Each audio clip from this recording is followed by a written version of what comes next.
Olá, está começando mais um Saúde e Consciência. A diabetes é um problema de saúde comum, mas muitos mitos e equívocos cercam a doença. Eu sou Débora Nascimento e para falar sobre mitos e verdades por trás da diabetes, trouxemos o professor do Departamento de Clínica Médica da Faculdade de Medicina da UFMG, Márcio Lauria. Seja bem-vindo, professor. Obrigado, Débora. Obrigado pelo convite. Professor, para começar, explica para a gente o que é a diabetes. Então, a diabetes mellitus, né, que a gente fala, existem outros tipos, mas a mellitus é relacionada com o acúmulo de açúcar no seu sangue. Então, o açúcar, ele, na verdade, ele tem que entrar dentro da célula para produzir energia, né? E por algum distúrbio ele não entra adequadamente, acumula no sangue e esse açúcar em excesso no sangue vai trazendo problemas para a pessoa, tá? Então, aí a gente desenvolve o que a gente chama de diabetes mellitus, que é essa doença que a gente vai tratar aqui hoje. Ok. E professor, qual a diferença entre diabetes tipo 1 e tipo 2? Então, esses são os dois principais tipos de diabetes que a gente tem, né? O diabetes tipo 1, você tem um problema na glândula que produz o hormônio que controla a entrada da glicose, o açúcar, para dentro da célula. Então, o pâncreas é essa glândula, ele produz um hormônio chamado insulina, e esse hormônio no diabetes tipo 1, ele não é produzido porque a glândula é destruída, tá? Então, com isso, você tem uma queda muito grande da insulina, e aí, com isso, você não tem como a glicose entrar dentro da célula. Então, esse é o diabetes tipo 1. Ele é um diabetes que geralmente ele aparece de uma hora para outra, geralmente acontece mais crianças e adolescentes, assim. A glicose já sobe muito de uma vez, a pessoa às vezes tem muitos sintomas, né? E tem que usar insulina obrigatoriamente. O diabetes tipo 2, que aliás é o mais comum, né, 90% mais ou menos, é o tipo 2, que é um outro tipo. Esse já dá mais em adultos, em pacientes que estão acima do peso, sedentários, e que tem uma história familiar. E esse o problema nem é tanto na produção da insulina pelo pâncreas. Ocorre também um problema nisso, mas essa insulina que é produzida, ela não funciona adequadamente, ela não produz o seu efeito. É o que a gente chama de resistência à ação da insulina. Então, nesse tipo de diabetes, né, a mudança de estilo de vida é muito importante, porque ajuda a melhorar essa resistência à insulina, e você tem vários tratamentos à insulina e medicamentos orais também. Então, esses dois tipos com essas diferenças básicas. Ok. E quais são os primeiros sinais de alerta da diabetes? No caso tipo 2, eu gosto sempre de falar muito do tipo 2, que é o mais comum, muitas vezes não tem sinal nenhum, esse que é o problema. Então, você tem que estar atento quando você tem história na sua família, e quando você tem os hábitos de vida inadequados, sedentário, acima do peso, tá? Tem hipertensão, né? Então a gente associa uma série de fatores de risco para desenvolver diabetes e com isso você deve fazer periodicamente a dosagem da glicose no sangue para ver se você tem, tá? Porque um diabetes tipo 2, para dar sintomas, a glicose vai subir gradativamente, vai demorar tempo, e às vezes o primeiro sintoma já pode ser uma complicação da doença. Já o diabetes tipo 1, como eu falei anteriormente, como ele aparece de uma hora para outra, aí ele dá os sintomas clássicos, né? Aliás, o termo diabetes, ele surge disso, da percepção de que as pessoas urinavam muito. Então, o diabetes é urinar muito. E o mellitus urinava muito por causa do açúcar, então de gosto de mel, que naquela época tinha a prática de provar a urina para ver se tinha algum problema, então vi que a urina desses pacientes era doce, às vezes tinha aquelas formiguinhas que formavam em volta. Então, o marcante da doença é urinar muito. E com isso, beber muita água, porque você urina muito, senão você desidrata, e perder bastante peso, né? E então marca a doença, a perda de peso, e a pessoa ficar mais fraca, mais animada e com turbação visual. Então, realmente, o diabetes tipo 1, ele tem alguns, quando ele aparece, assim, a gente vê em criança, né? Porque crianças é difícil da gente pegar os sintomas, mas a mãe às vezes percebe isso, às vezes começa a urinar demais, começa a ver formiguinha no vaso, tá? Começa a perder peso, começa a beber muita água. Então, esses seriam os sinais de alerta, mas novamente falando, o diabetes tipo 2, que é o mais comum, a gente não pode esperar esses sintomas que vai demorar muito tempo para eles aparecerem. Então, o mais importante é você identificar os fatores de risco, né, e solicitar, né, para o seu médico que faça uma dosagem da glicemia, e a partir daí você então tem a ideia se você tem diabetes ou se você tem pré-diabetes, que a gente vai falar logo a seguir, né? E aí você vai tentar fazer as modificações necessárias. Ok. E professor, você acabou de falar sobre essa questão de fazer a testagem. Quais são os exames que devem ser feitos? Então, hoje a gente tem, assim, na verdade, três ferramentas, né, que permitem o diagnóstico. A primeira, que é a mais clássica, é a glicemia de jejum, né? Então, você fica lá 8 horas. Jejum encolhe a sua glicose de manhã. O grande problema é que esse exame ele depende de dieta. Então, se a pessoa às vezes caprichar uns dias anteriores para fazer o exame, o exame ele pode ser falseado, né? Então, por conta disso, existe uma outra ferramenta que é a hemoglobina glicada, tá? Que é uma média da sua glicose nos últimos meses. E esse exame, então, ajuda a glicemia de jejum, né? Você interpretar esses dois exames, a glicemia de jejum é uma coisa mais imediata, né? E a hemoglobina glicada, como é que a sua glicose tem ficado nos últimos meses. E a terceira ferramenta é o teste de tolerância oral à glicose. A pessoa vai no laboratório, colhe o sangue e depois ele toma um líquido bem doce lá. E aí, depois de algumas horas, ela faz novas dosagens da glicose. É o que a gente chama de sobrecarga. Você dá muita glicose, vê como é que o pâncreas responde.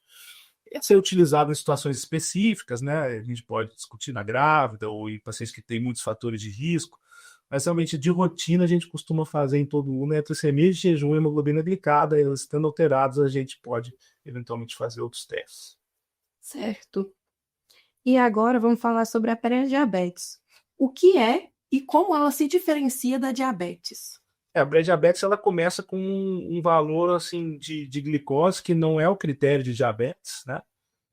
Mas que também não está normal, né? Então, por exemplo, na glicemia de jejum a gente considera o pré-diabetes, né? A glicemia de jejum acima de 100, mas não acima de 126, que seria o critério de diabetes, tá? E no caso da hemoglobina glicada, seria um valor assim, 5,7, mas não acima de 6,5, que seria o de diabetes. Então, é o meio do caminho, né? Ele da pessoa que tem a glicose normal e o diabetes, né? Então, o que isso informa para nós? Primeiro, um maior risco de desenvolver diabetes, né? E também tem estudos que mostram que o pré-diabetes já está associado a algumas complicações, sobretudo complicações do coração. Entendi. E professor, é possível que uma pessoa pré-diabética não desenvolva diabetes? Como isso funciona? Sim, na verdade, em medicina nada é matemática, né? Então, a pré-diabetes ela é um fator grande de risco de desenvolver diabetes. Não sei que você vai desenvolver, mas você tem um maior fator. E o que você pode fazer para evitar isso? É mudar o seu estilo de vida. Voltando lá no início da nossa apresentação, que o tipo mais comum de diabetes, que é o tipo 2, tem muito a ver com o estilo de vida inadequado. Se você mudar o estilo de vida, classicamente, perder peso, começar a fazer exercício, você vê muitos casos que a pessoa não progride da diabetes e muitas das vezes você vê até a regressão do pré-diabetes para uma glicemia normal, né? Então, no paciente com pré-diabetes, a gente reforça muito isso. E, é claro, em alguns casos selecionados, a gente pode também lançar mão de alguns medicamentos para o pré-diabetes, mas isso é uma coisa mais específica para alguns casos, não é para todo caso. Para todo caso, é tentar mudar o estilo de vida. E falando sobre mitos por trás da diabetes, uma pessoa com doença pode consumir doces? Em quais condições? Diabetes muito a ver com doce, doce tem muito a ver com excesso de carboidrato, excesso de gordura, que os doces têm, né? Então, a primeira coisa quando a pessoa fica com diabetes, ela tem essa ideia de que vai ter que cortar o açúcar, né? E evitar os doces, né? O que pode realmente ajudar no controle glicêmico, embora essa não seja, na minha concepção, a coisa mais importante. Então, voltando ao que nós estamos falando lá no início. Só com diabetes tipo 2. O mais importante para ela, perder peso, fazer exercício. Tá? Eu vejo muito paciente com diabetes tipo 2, além de troca o açúcar pelo adoçante e não vê resultado nenhum. Por quê? Porque não mudou o resto. Né? Então, assim, é claro que a gente sabe que os doces eles têm um índice glicêmico, que a gente vai falar também logo a seguir, alto. Então, atrapalha para um pâncreas que já não está funcionando adequadamente o funcionamento. É a mesma coisa, você está com o motor do carro sobrecarregado e você ainda força mais ele. Então, isso faz um sentido. Mas essa não é a medida mais importante. Então, assim, e assim, um paciente com diabetes, ele às vezes ele quer, ele tem situações da vida dele em que ele quer eventualmente utilizar um doce, alguma coisa. Hoje a gente já tem produtos dietéticos que tem uma restrição de carboidrato, muitos até similares aos produtos que são das pessoas que não têm diabetes, Mas do ponto de vista prático, eu sempre falo, mesmo esses produtos dietéticos, você tem que usar em situações muito específicas, não é uma questão liberada, porque doce e açúcar não faz bem para ninguém em excesso todos os dias. Então, a gente tende a colocar isso para o paciente com diabetes, que você vai fazer uma dieta saudável que é bom para todo mundo. E não é bom para ninguém ficar comendo doce o tempo todo. Entendeu? Por quê? Aumenta peso, aumenta triglicerídeos e uma série de outras situações também que mesmo você não ter alteração na glicose, vai te fazer mal o doce. Então, de vez em quando, pode. Você está com o diabetes bem controlado?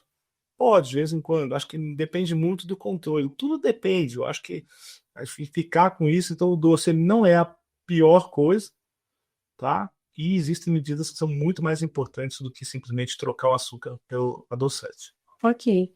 E, professor, falando sobre alimentos, uma informação que muita gente não sabe é que outros alimentos que não são doces também pode ser um problema. Os carboidratos, por exemplo. Explica para a gente um pouquinho sobre isso e quais os principais cuidados alimentares que uma pessoa diabética precisa ter.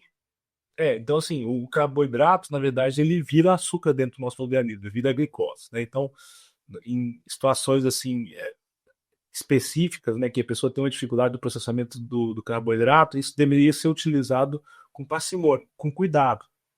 Não que você não pode utilizar. Na maioria das vezes, a dieta que a gente passa para as pessoas com diabetes tem um percentual de 40%, 50% de carboidrato. Tem os carboidratos melhores e os piores. Mas não é uma coisa liberada, assim, não. E o que você falou, ele está muito certo. Assim, por exemplo, você pega um biscoito de polvilho, ele é salgadinho, mas ele tem muito carboidrato. Então, pão de queijo, mesma coisa. Então, e às vezes a gente começa a comer essas coisas, esses biscoitos, salgadinho, achando que ali está tranquilo, porque não é doce. Mas ele tem tanto carboidrato quanto o biscoito doce. Então, isso acaba dando uma falsa ideia de que está liberado, né? Então, não é. Então, assim, as farinhas, né, o pão, o macarrão, assim, isso tudo deve ser utilizado dentro de um plano alimentar. Não é que você não possa utilizar, mas não é liberado, tá? E hoje em dia a tendência nossa é tentar cada vez mais segurar isso aí, né? E priorizar alimentos que são mais ricos em proteína, por exemplo, ou mesmo em carboidratos ricos em fibras, né? Porque o carboidrato rico em fibra, a fibra dá uma segurada na absorção dele. Então, por isso que os produtos integrais, às vezes, eles são mais interessantes do que o produto in natura, porque tem mais fibra, então a absorção do carboidrato é mais devagar, então funciona melhor. Entendi. Professor, e uma outra questão que vemos ser muito comum é as pessoas falarem que comer muito doce pode levar a diabetes. Isso é verídico? Como que isso acontece? Isso a gente escuta muito, né? Isso é uma coisa antiga, mas não há essa comprovação, entendeu? O que causa o diabetes não existe uma causa específica. Principalmente o diabetes tipo 2. O diabetes tipo 1 é uma doença autoimune. Então, o sistema imune ele reconhece o pâncreas como uma coisa estranha e começa a produzir anticorpos que destroem o pâncreas. Então, o diabetes tipo 1. O diabetes tipo 2, né, que é o mais comum, ele não é assim. Ele, na verdade, são vários fatores que interferem, mas do ponto de vista prático é a genética, tá? E também estilo de vida inadequado. Ganhar peso, tá? Sedentarismo, novamente batendo nessa tecla, tá? Então, o excesso de carboidrato, o excesso de doce, ele pode te levar a desenvolver diabetes por essa via. A via de que com isso você vai acabar ganhando peso e isso vai levar, mas não é assim, não há essa ideia assim. Às vezes você vê até uma pessoa, por exemplo, criança, né? Aí ela comeu muito doce e ficou com diabetes. Você olha, ela é magrinha, entendeu? Isso aí é mito, não foi isso que causou o diabetes da criança. Então, também é outro mito que a gente vê, a pessoa tem hipoglicemia, né? Que é um diagnóstico super controverso, tá? A hipoglicemia porque desmaiou, é porque a glicose baixou, nem todo desmaio é hipoglicemia. E eu tinha hipoglicemia, isso é um sinal que vai ficar com diabetes lá na frente. Isso não existe, isso é um mito que é engraçado que é passado e até hoje a gente vê chegando nos consultórios, mas isso não há essa comprovação de que eu tinha hipoglicemia quando eu era jovem, lá na frente eu vou ficar com diabetes. Entendi. Além desses, existe mais algum mito comum sobre a diabetes? Sim, tem vários, né? A gente pode falar. Um que eu vejo muito também é aquela história que o paciente com diabetes não pode comer produto que dá debaixo da terra, entendeu? Aí, assim, é aquela velha história. Claro que você está falando em carboidrato, mas não é assim. Isso dentro do plano alimentar você pode comer isso. Ah, é beterraba porque é doce, não pode comer. Não, você pode comer dentro do plano alimentar. Então, esse negócio pode, não pode, acho que isso é uma coisa que tem que ficar, sair dessa entrevista, essa ideia, assim, de que não é pode, não pode, depende da situação, e dentro do plano alimentar, você vai fazer um acompanhamento com a nutricionista, fazer um acompanhamento médico, ver como é que estão suas taxas de glicose. Hoje a gente tem aparelhos de glicose, que você pode ver o efeito disso, às vezes se surpreende, pô, isso aqui é o que eu achava que subia minha glicose, não sobe minha glicose. E isso que eu achava que não ia subir, sobe. Então é importante também, às vezes, a gente conversar com o paciente isso, dele você medir sua glicose, para você entender essa dinâmica e você vai se surpreender que você não sabia de coisas que subiam e outras que você achava que subiam não sobem. Então, esses são os mitos, né? O outro mito também que a gente tem de quebrar muito é a questão de que a pessoa tem uma vida limitada, né? O paciente com diabetes hoje, com todos os recursos que a gente tem, ele vive uma vida muito boa assim, em termos de qualidade de vida e, inclusive, normal, assim, igual qualquer outra pessoa. Né? Ela tem que se cuidar, mas todos nós temos que se cuidar. Então, acho que essa é a ideia que tem que ficar. Né? A pessoa ficar, eu não tenho diabetes, mas eu tenho hipertensão, eu estou com excesso de peso, a via final é a mesma. Então, assim, todo mundo deve se cuidar. Então, esse é um outro mito. E o último mito que eu vejo muito é só você olhar aí na internet, é a cura do diabetes. Né? Não há cura para o diabetes até o momento, nem o tipo 1 nem o tipo 2. O que há? Controle. Então, a gente tem que também abandonar essas coisas milagrosas que ao tempo todo a gente vê, infelizmente, sem nenhum controle na internet. Sim. E agora vamos falar sobre o índice glicêmico. O que é e por que ele é tão importante no controle da doença? O que é o índice glicêmico? É uma questão que vocês entenderem o seguinte: você pega um produto, tá? E aí esse produto ele tem uma quantidade de carboidrato, que vai virar glicose. O outro produto também tem a mesma quantidade de carboidrato. Só que esse produto A aqui, ele é absorvido mais rápido, porque não tem fibra. Então, por exemplo, o açúcar, água com açúcar, tem um índice glicêmico altíssimo. Você tomou, ela já está entrando no seu sangue. Então, esse é um índice glicêmico muito alto. Aí você pega, por exemplo, um pão integral, tá? A milho depois vai virar carboidrato, vai virar glicose sempre subindo, mas tem fibra, então vai absorver mais devagar. Esse é um índice glicêmico baixo. Então, obviamente, quem tem o índice glicêmico mais baixo é melhor, tá?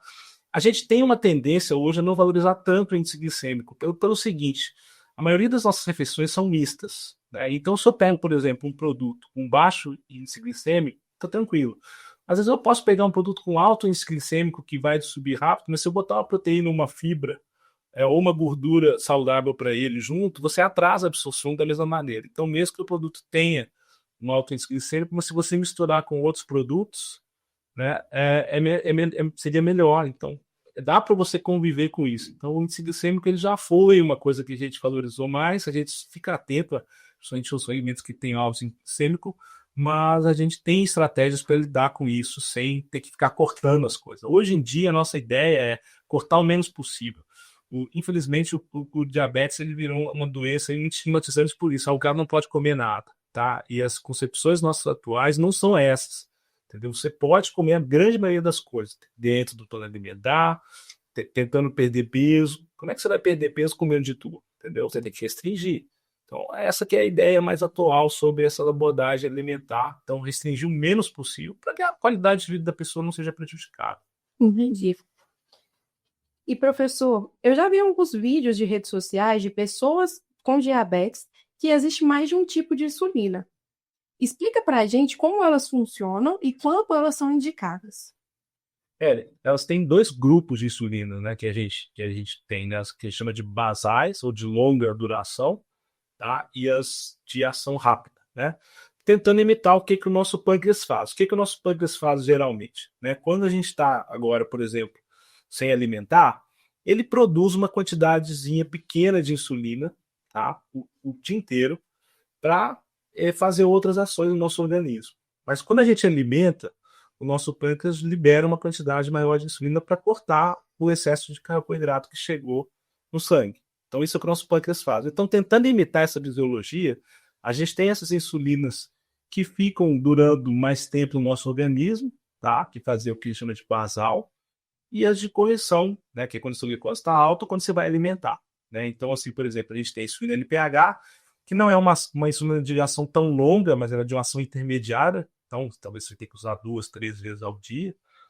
E ela faz esse pano de fundo, né? E tem a insulina regular, que é de ação rápida. Eu falo dessas duas que são as duas mais antigas, né? E aí, depois de alguns anos, surgiram insulinas que a gente chama de análogas. O que seriam essas insulinas? Elas são algumas modificações na estrutura básica da insulina para tentar modificar um pouco a ação dela. Então, por exemplo, a gente tem a glargina e a degludec, que são insulinas que duram bastante tempo no nosso organismo, por isso você pode aplicar uma vez ao dia, elas não fazem pico, e elas são modificações da insulina. E também tem as que a gente chama de ultra rápidas, né? Lispro, Aspart, né? E a glulisina, elas são insulinas que elas começam a agir mais rápido e duram menos tempo do que a regular, que seria a de ação rápida.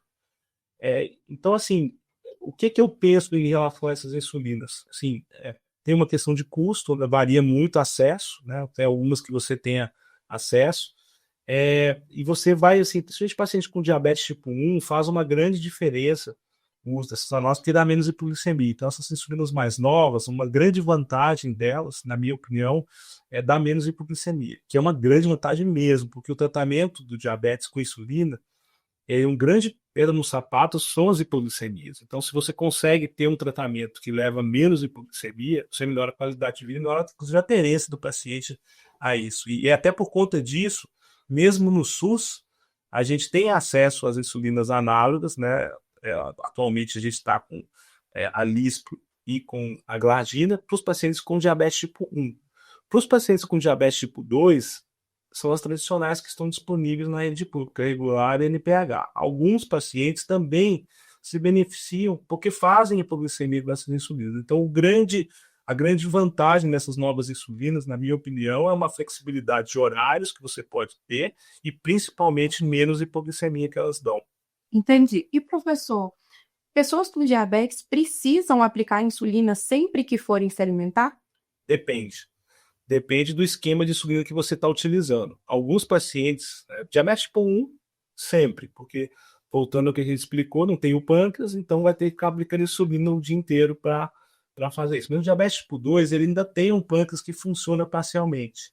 Então, alguns nem precisam de insulina, outros precisam só daquela insulina de pano de fundo, e outros realmente precisam da insulina rápida e mais a basal. Então aí vai dependendo do estágio. Diabetes tipo 2 é mais variado isso aí. Entendi. E, professor, o que são as bombas de insulina e os sensores de glicose? Esses aparelhos são acessíveis no SUS? Então, a gente está falando da parte mais tecnológica, né? Então, assim, vamos começar pelo sensor, né? Então, a gente sabe, a gente tem duas maneiras de você medir a sua glicose no seu sangue automaticamente, né? Para você ver como é que ela tá. A mais clássica é a glicemia na ponta do dedo, a glicemia capilar. Então, você tem os glicosinhos, você funde o seu dedo, sai naquele momento, né? O monitor contínuo, na verdade, ele é um sensor que você coloca debaixo da sua pele, você aplica ele. Geralmente você vai ver umas moedinhas que o pessoal usa, né? E esse sensor ele fica medindo a sua glicose de uma maneira contínua ali no intestício, tá? E tem uma relação muito boa com a glicemia no sangue. Qual que é a vantagem disso de monitoração contínua? Que você não precisa ficar furando o dedo toda hora, né? E então os sensores de manutenção contínua eles foram um grande avanço, que viram muitas variações que a gente não conseguia ver com a glicemia, mesmo que a pessoa medisse 4, 5 vezes, né? Então os sensores foram, na minha opinião, um grande avanço para os pacientes que oscilam muito. O que é a bomba de insulina? A bomba de insulina é um catetezinho que ele também é colocado debaixo da sua pele, e esse catetezinho ele vai até um aparelhinho que parece um celular, que tem um reservatório de insulina ali, e ele fica infundindo 24 horas a insulina para você, de uma maneira em microdoses, e você pode liberar doses maiores ou ficar sobre aquela basal. Então a bomba ela faz as duas coisas, o pano de fundo e a de correção. Ainda hoje a gente tem que programar as bombas. Então o paciente ele acha que a bomba vai fazer tudo. Não é bem assim, tá? Então, e aí depois, né, a engenharia, né, tecnologia vai desenvolvendo hoje bombas que comunicam com sensores. Então, o sensor ele emite Bluetooth, você pode ver no celular, inclusive, o valor da sua glicemia, e a bomba começa também a interpretar o valor da glicemia. E já tem alguns algoritmos, algumas bombas inteligentes que já fazem alguma mudança no tratamento entendendo o seu padrão de glicemia. Então, esse é um tratamento muito avançado, na minha opinião, assim, muito interessante para os pacientes que oscilam muito a glicose. Para pacientes com diabetes tipo 1, aquele que não tem o pâncreas, é uma coisa extremamente interessante, tá? Assim, a gente vê como pacientes, às vezes, de difícil controle, quando entram nesse esquema dessas bombas inteligentes, melhora o controle, mas sempre falando, a bomba não faz tudo, a pessoa tem que ter uma aderência ao tratamento, ela tem que seguir uma alimentação, ela tem que informar para a bomba algumas coisas. Então, a gente não chegou no momento que a pessoa vai esquecer que ela tem diabetes, tá? É um grande avanço. Assim como o sensor, a bomba é um grande avanço para quem precisa. Tá? Qual que é o problema dessa história? Custo. É um custo elevado e, infelizmente, a gente não tem essas ferramentas ainda disponíveis no SUS, como a gente tem com as insulinas, como a gente tem com os glicosímetros. Então, a gente espera que no futuro, sobretudo os pacientes com diabetes tipo 1, porque eles precisam mais. Tá? E existem até alguns projetos da própria Sociedade Brasileira de Diabetes de tentar tornar o paciente com diabetes tipo 1 como se fosse similar a um portador de deficiência, e com isso você muda o acesso dele a esse tipo de tecnologia que faz toda a diferença para ele. Então isso ainda está tramitando, a gente espera que no futuro os nossos pacientes eles tenham mais acesso aos sensores de monitorização contínua e a bomba de infusão. E acho que vai fazer muita diferença para o paciente que faz hiperglicemia. Voltando a falar aquela história. A hipoglicemia atrapalha muito o nosso tratamento. Então, se eu puder utilizar um tratamento que ele é mais preciso, como a bomba, que dá muito menos hipoglicemia, e se eu conseguir monitorar a sua glicose muito mais vezes, e eu consigo surpreender a hipoglicemia, a bomba, os sensores hoje eles têm alarmes. Então, olha que segurança para uma mãe. Às vezes você está dormindo num quarto e aí você está com o seu celular ali próximo e você consegue ver o alarme de que está caindo a glicose do seu filho. Então isso realmente é uma coisa que muda muito as perspectivas para os pacientes que fazem hipoglicemia. Entendi. E professor, como a medicação, a automedicação, pode ser um problema para quem possui a doença? Assim, até que do ponto de vista de automedicação sempre é ruim, né? Assim, o que eu vejo é que a gente tem um problema que é da automedicação, é que às vezes ela é mal indicada para aquele paciente. Então, por exemplo, hoje a gente vê muito isso. Mas em diabetes tipo 1 e diabetes tipo 2 são duas doenças diferentes. Então, o medicamento que é bom para um pode não ser bom para o outro. Então, você sabe o seu tipo, é isso. Às vezes o paciente tem uma contraindicação àquele medicamento. Então, você tem um problema no rim, você tem um problema no fígado, então você não pode usar. Então, é assim, você ficar usando essas coisas por conta própria, você corre esses riscos. Porque sempre escutou, o outro deu certo para outra pessoa. Nem todo caso é igual. Né? A diabetes é muito heterogênea. E se você vai para a internet, então você se ferra mesmo, porque a internet só tem bobagem ali. Essa que é a realidade. Então, você tem que ir em coisas, sites seguros, sites de sociedades. Vai no site da Sociedade Brasileira de Diabetes, por exemplo, pede informações de segurança. Que aí você está na internet pegando coisas que vale a pena você pegar. E a automedicação é muito isso, assim, você vai aplicar um sucesso que deu na outra, mas você não vai dar porque você não é igual a ela. Então, essa que é a questão básica da coisa. É claro que insulina, automedicação é mais difícil da gente ver, mas o que às vezes vê é o paciente tentar mudar a dose por conta própria, tentando corrigir uma glicose que eventualmente está muito descontrolada. Então, isso também é ruim, porque a falta do conceito de como que tratam diabetes assim com insulina, às vezes vai fazer o paciente, por mais que ele já tenha uma vivência com a doença, vai, em vez dele melhorar a doença dele, piorar. Entendi. E professor, qual o papel da atividade física no controle da diabetes? Os exercícios físicos realmente são perigosos para quem possui a doença? Não, não. Acho que o exercício ele é fundamental, na verdade, para o paciente com diabetes, tá? Quem faz exercício sabe que e tem diabetes sabe que a glicose baixa, geralmente, ou no exercício, dependendo do tipo de exercício, em todos, né? E depois do exercício, na recuperação pós-exercício, ela geralmente cai. Então, assim, a gente às vezes tem paciente que usa insulina e tudo, você tem que ter, na verdade, uma orientação de como é que você vai fazer com isso aí, para você não causar uma hipoglicemia. Isso é fato. Então não pode sair fazendo assim, a torta e a rodo sem ter uma orientação, porque pode acontecer uma hipoglicemia para quem usa insulina.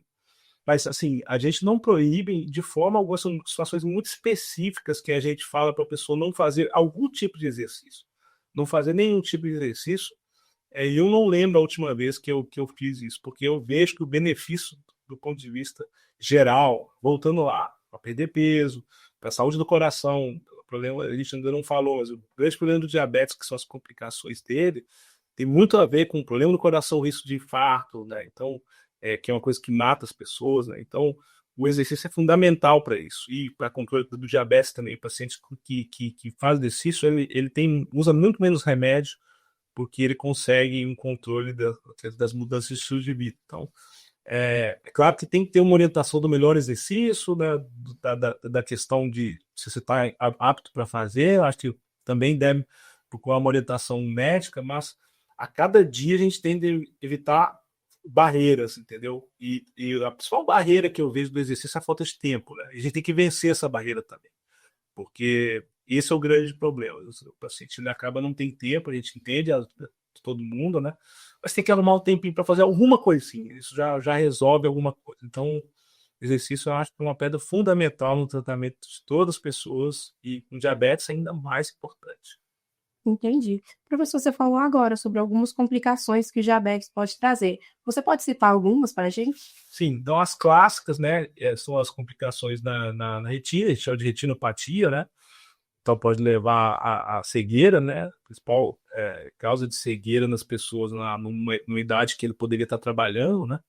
E pode levar também a problemas renais. Hoje o diabetes está uma principal causa de hemodiálise, então você vai está cheio de pacientes com diabetes, né? Eu já falei do problema do risco de infarto, do problema do coração, também de ciência cardíaca, o coração crescido, né?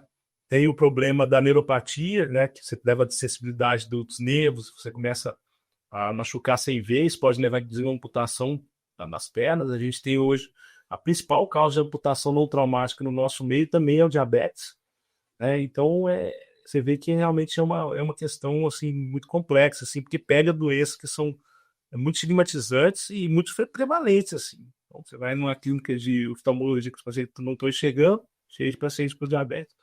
Computação, cheio. Diálise, cheio. Num CTI lá com problema de infarto, cheio de pacientes com diabetes. Então, essa é a realidade ainda que a gente vive, infelizmente, e que a gente busca, né, através de educação. Acho que a educação é a base da melhora, né? E educar as pessoas, educar os profissionais de saúde, para tentar melhorar esse cenário que ainda é muito devastador no meu ponto de vista. Certo. E professor, como a diabetes se manifesta em criança e em idosos? Então, a criança, a gente meio que já falou, assim, o mais comum é o tipo 1. Então, ela aparece, assim, um dos picos dele é geralmente na criança, né? Então, a pessoa vai desenvolver essa doença autoimune, vai ter que utilizar a insulina, uma coisa meio que não há como a gente prevenir isso aí. Acontece, são as coisas da vida que a gente fala, né? E o idoso, ele tem, assim, umas características do envelhecimento. O próprio envelhecimento é um fator de risco para desenvolver diabetes tipo 2. Né? Então, às vezes, faz parte disso aí. Né? O idoso, você tem um desafio maior, né, no tratamento do paciente com diabetes, porque o paciente idoso ele é mais sensível à medicação. Ele é mais sensível, por exemplo, a uma insulina, ao maior risco de hipoglicemia, maior risco de efeitos colaterais. Já usa um bando de remédios, tem interação medicamentosa. Então, a gente tem um desafio a mais, mas também, assim, a gente tem para todas essas populações específicas, né, o idoso, a criança, a gestante, né, a gente tem terapias aí que dão certo, felizmente, para todo mundo. Mas para todo mundo precisa também que o paciente nos ajude. E agora falando sobre grávidas. Quais os cuidados com a diabetes gestacional? Primeiro é o rastreio, né? Então, novamente falando, não vai esperar sintomas. Então, toda grávida tem que ser rastreada de diabetes gestacional. O pessoal da obstetrícia já faz isso muito bem. Né? Quando a gente diagnostica o diabetes gestacional, você tem basicamente duas ferramentas. Uma, novamente, mudar o estilo de vida, fazer alimentação balanceada, controlar o ganho de peso na gravidez, tá? Então, essa é uma ferramenta. E a segunda é usar a insulina. tá? Usar insulina, os outros medicamentos a gente usa em situações muito específicas, né? É mais a insulina que é mais segura e controla melhor, tá? E monitorar a glicose. Então, as pacientes com diabetes gestacional é seguir a alimentação, se necessário, nem todos usam insulina, e ficar medindo a glicose, porque a gente sabe que naquele período da gravidez, um diabetes descontrolado vai ser ruim para a mãe e também para o feto, né? O feto ele sofre por conta do diabetes da mãe que não está bem controlado. Se a mãe fica com o diabetes muito bem controlado, o feto nasce, a criança já nasce saudável e fica tudo tranquilo. A grande maioria dos casos, se bem cuidados, nascem muito bem. A gente tem várias experiências boas, a gente tem aqui no próprio Hospital das Clínicas, um ambulatório de gestantes, que faz um trabalho muito bonito e que com sucesso na grande maioria dos casos. E por que a diabetes é considerada uma doença silenciosa? Justamente pela questão da falta dos sintomas, né? Os sintomas eles vão aparecer lá na frente. Então você tem uma enxaqueca, você tem uma cólica renal. Isso é inesquecível para quem já teve. Rapidinho aparece. Então você já procura o médico, vai para o pronto-socorro naquela hora. O diabetes, se você for esperar aqueles sintomas, ficar urinando muito, emagrecer e tudo, você vai esperar muito tempo, vai perder muita oportunidade. Mas as complicações, elas não esperam isso aí. Então, às vezes, a gente vê um paciente que chega no hospital com um infarto, e quando você vai ver a glicose dele está alta. Você tem diabetes? Não, não tem não. Você tinha, mas não sabia. Então, agora você ficou sabendo. Por isso que ela é uma doença silenciosa. Entendi. E como a desinformação pode colocar em risco pessoas com diabetes? Acho que desinformação é ruim para todo mundo, né? Ainda mais para uma doença dessas que tem uma série de peculiaridades, né? E doença muito heterogênea, né? E tem muita fake news, né? Porque, na verdade, como diabetes é uma doença que ela é muito prevalente, né? Hoje a gente está falando aí na população em torno de uns 10%, e com tendência a aumentar, porque ela está muito ligada à obesidade, e a obesidade está aumentando. Então, assim, tem muita gente querendo ganhar dinheiro em cima disso. E a desinformação, ela também vai por esse lado, né? A pessoa de informação de má qualidade tem o tempo todo, tem muita gente interessada em consumir ela também, porque tem muita gente com diabetes aí. Então, novamente, colocando aquilo que a gente colocou no início, vá atrás de informação de segurança. Então, não vá com qualquer informação que apareça para você. E tudo que parecer muito milagroso, muito fácil de fazer, desconfia, né? Porque não é bem assim, né? A gente vê, por exemplo, um exemplo típico também de uma outra coisa que eu vejo, medidas de glicose de maneira não comprovada. Você pode medir com esse aparelhinho aqui. Toda hora aparece um aparelhinho de medir a glicose que não precisa furar o dedo, que não precisa coletar sangue. Isso está em desenvolvimento, mas ainda não apareceu. Então, o dia que aparecer, na página da Sociedade de Diabetes vai ser a capa da sociedade. Se você bater o olho no site da Sociedade de Diabetes e não vê nada disso, desconfia, entendeu? Porque teria que estar lá. Tem um pessoal que faz um trabalho lá de investigação de tudo que está acontecendo no mundo, justamente até para facilitar a nossa vida dos pacientes, para ele não ficar o tempo todo, porque diabetes é uma doença que sai muitas novidades o tempo inteiro. É até difícil de acompanhar isso. Então, você veja assim, informação tem demais. Então, quem que vai filtrar de qualidade? Isso requer um tempo e requer uma expertise. Vai atrás de quem faz isso para nós de uma maneira confiável, porque essa informação tem o tempo todo. Entendi.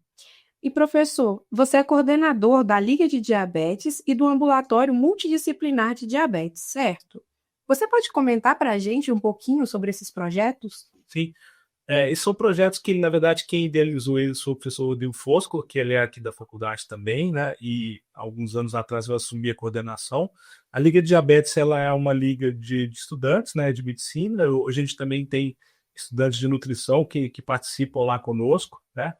E, na verdade, é para difundir para os alunos informação, o conhecimento da doença. Então, a gente faz reuniões semanais, a gente faz simpósios, a gente faz ações fora da faculdade, de campanhas de diabetes. Então, essa é a Liga de Diabetes. E para fomentar a Liga, a gente criou um ambulatório, né, de atendimento de pacientes multidisciplinar, que a gente tem aqui no Borges da Costa. Todas as quartas-feiras da tarde a gente está lá. Aí tem o pessoal lá da nutrição, o pessoal da farmácia, o pessoal da enfermagem está lá conosco. e nós da endocrinologia, tem o pessoal da residência, tem os alunos da Liga participam desse ambulatório. E a gente faz também uma ação a nível de internet, entendendo que a internet é importante também difundir uma informação de qualidade. A gente tem o Instagram, que é o Liga Diabetes UFMG, vocês podem depois procurar aí. E toda semana a gente tenta também colocar informações lá para trazer alguma coisa de qualidade para combater a desinformação que a gente acabou de falar. Então, acho que é um projeto interessante, os alunos gostam bastante, está aberto a todos os estudantes aí, mesmo de outras especialidades, não só da medicina, mas outros cursos também. Sempre é importante contribuir. E eu acho que é isso, assim, voltando ao que eu te falei, assim, para mim eu acredito muito que o segredo do tratamento do diabetes é a educação. Então, se a gente consegue promover educação para profissionais de saúde, para a população em geral, combater a desinformação, a gente consegue melhorar o controle dos pacientes. Com certeza. Tem alguma coisa que eu não perguntei, que a gente não falou aqui, que você gostaria de acrescentar? Então, acho que já começamos bastante aí, né? Acho que a ideia geral é essa mesmo, né? E mudar estilo de vida e combate à desinformação, mas acreditar positivamente. Eu vejo a doença desde a época que eu comecei a minha trajetória como médico e hoje eu vejo já grandes avanços e a gente olha para frente com perspectiva de cada vez as coisas melhorarem. Então, acho que é uma doença aí que ela é estigmatizante, mas que está, a cada dia, a gente vendo possibilidades de melhora da qualidade de vida e do controle desses pacientes. Certo. Professor, muito obrigada pela sua participação aqui no Saúde e Consciência. Eu agradeço a tua disposição. E o programa de hoje fica por aqui. Para saber mais sobre esse e outros assuntos relacionados à saúde, você pode acompanhar a gente aqui no canal e também nas redes sociais. Eu sou Débora Nascimento, informação é saúde. Até a próxima!